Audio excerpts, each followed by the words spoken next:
파이낸셜 프리덤, 저자 그랜트 사바티어. 돈은 곧 자유다. 돈이 충분할 때는 세계를 탐험하고 다른 사람과 관계를 맺고 숙고하고 성장하며 살아있음을 느낄 수 있는 공간과 시간이 더 많아집니다. 물론 경제적 자유의 의미는 사람마다 다르며 자유를 느끼기 위해 필요한 돈의 액수도 사람마다 큰 차이가 있습니다. 최근에 만난 뉴욕에 살면서 두 아이를 키우는 젊은 부부의 경우에는 500만 달러는 있어야 자유로운 기분을 느낄 수 있겠다고 말한 반면 애리조나주 기차역에서 만난 여행자는 1년 수입이 겨우 5,000달러밖에 안 되는데도 자유로운 기분을 느꼈습니다. 아마 당신이 생각하는 경제적 자유란 빚이 없거나 가족과 함께 보낼 시간이 늘어나거나 노동시장에서 벗어날 수 있거나 불로소득으로 매달 5,000달러를 벌거나 평생 다시는 일을 하지 않아도 될 정도로 돈이 많은 걸 의미할 수도 있습니다. 결국 필요한 돈의 액수는 당신이 살고 싶은 삶, 살고 싶은 장소, 가치 있게 여기는 것, 당신에게 기쁨을 안겨주는 것이 무엇인가로 귀결됩니다. 시간은 돈보다 소중하다. 일찍 은퇴할 수 있고 또 그래야만 하는 이유. 경제적 자유의 7단계. 1단계, 명료함. 자신의 현재 위치와 앞으로 어디로 가고 싶은지 목표 지점을 알아냈을 때. 2단계, 자급자족. 본인이 쓸 돈을 충당하기에 충분한 돈을 벌 때. 3단계, 숨 쉴 수 있는 여유. 하루 벌어 하루 먹고 사는 생활에서 벗어날 때. 4단계, 안정. 6개월치의 생활비를 모아두고 카드빚 같은 부실 채권이 없을 때. 5단계, 융통성. 최소 2년치 이상의 생활비를 투자할 때. 6단계, 재정 독립. 투자금에서 나오는 수입으로 계속 살 수 있어서 일을 계속할지 말지를 자신이 선택할 수 있을 때. 7단계, 많은 재산. 돈이 필요 이상으로 많을 때. 각 단계의 경제적 자유에 도달하면 더 많은 힘과 통제력을 느끼게 될 것이고 돈으로 인한 스트레스도 줄어들 것입니다. 또 더 많은 선택권과 기회를 접근할 수 있습니다. 돈이 어떻게 작용하는지 알고 그 방법을 숙달하면 그걸 있는 그대로 놔두고 당신 마음대로 거기에 이룰 수 있습니다. 이제 돈은 걱정거리가 아니라 당신이 돈을 통제하며 돈을 통해 자유를 얻습니다. 나는 더 많은 돈을 원했고 더 많은 삶을 원했습니다. 지금과 다른 인생을 원한다면 지금과는 다른 일을 해야 한다는 걸 깨달았습니다. 그래서 그날 풀밭에 누워 비현실적으로 보이는 목표를 2가지 세웠습니다. 하나는 100만 달러를 저축하는 것이고 다른 하나는 최대한 빨리 은퇴하는 것이었습니다. 나는 최대한 빨리 각 단계에 도달하려고 정말 열심히 일했습니다. 내 경우 목표 하나를 달성하면 그 다음 목표는 대개 돈을 2배로 늘리는 것이었죠. 그래서 1,000달러가 생겼을 때의 다음 목표는 2,000달러를 모으는 것이었고 2,000달러를 모았을 때의 다음 목표는 4,000달러를 모으는 것이었습니다. 이런 식으로 하니까 힘은 좀 들어도 달성 가능한 목표를 세우기가 쉬웠습니다. 만약 100만 달러가 내 유일한 목표였다면 절대 달성하지 못했을 것입니다. 시간이 아무리 오래 걸리더라도 계속해보세요.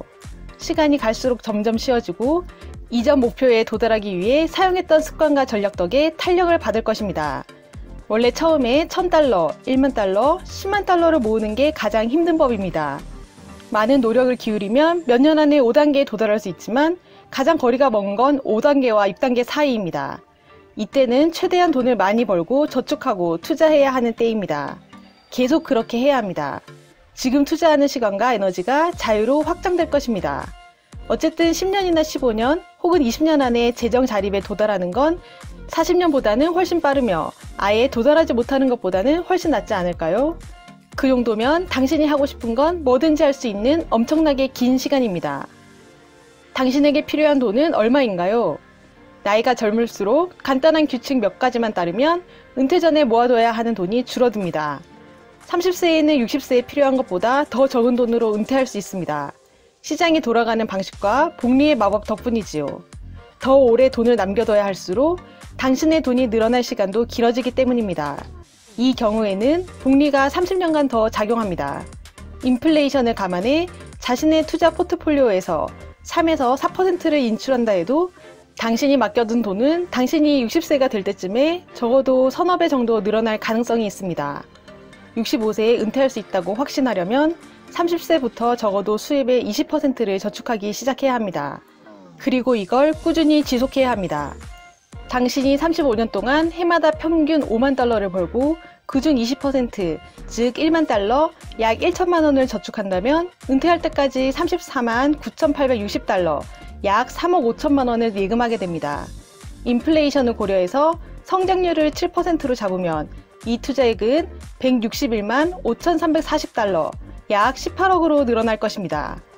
그래서 100만 달러를 저축하고 그 돈의 3에서 4%로 생활할 수 있다면 30년간 그 돈으로 살면서 잔고는 300만에서 400만 달러 혹은 그 이상으로 늘어날 것입니다.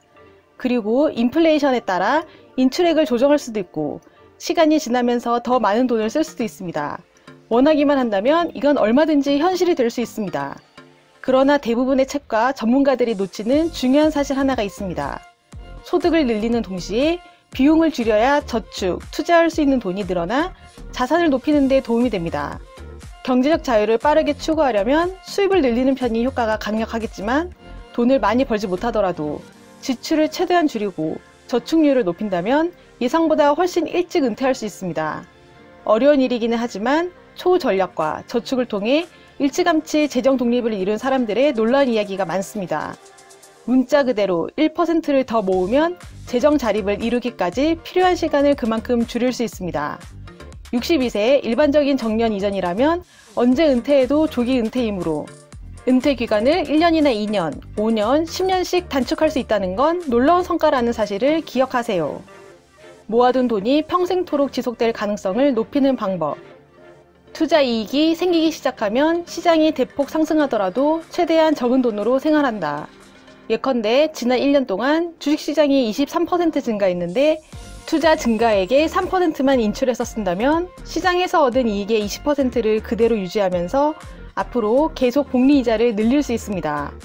그러면 시간이 지날수록 필요한 것보다 훨씬 많은 투자 이익을 얻게 되고 미래에 더 많은 돈을 인출할 기회가 생깁니다.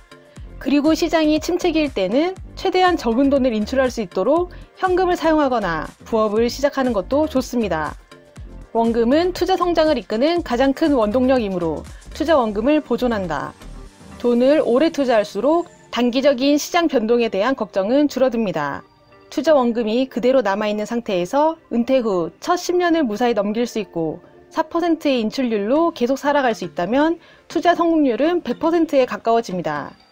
투자 수익 일부가 계속 늘어나도록 해서 얻을 수 있는 또 하나의 장점은 미래의 어느 시점이 되면 많은 돈을 인출할 수 있다는 것입니다. 30살 때 호숫가에 있는 50만 달러, 6억 원짜리 집을 사서 저축한 돈을 상당히 날릴 수도 있습니다. 그러나 50살이 될 때까지 기다려서 20년간 투자 주식에 복리가 붙었다면 인플레이션 때문에 가격이 더 올랐다더라도 원금은 보존한 채 투자 수익금으로도 충분히 그 집을 살 수 있습니다. 책 파이낸셜 프리덤, 저자 그랜트 사바티어, 아마존 베스트셀러, 파이어족으로 경제적 자유를 이루는 법에 대해 자세한 내용이 궁금하신 분들은 이 책을 읽어보시길 권해드립니다. 구독과 좋아요로 부연책방으로 입장하세요. 감사합니다.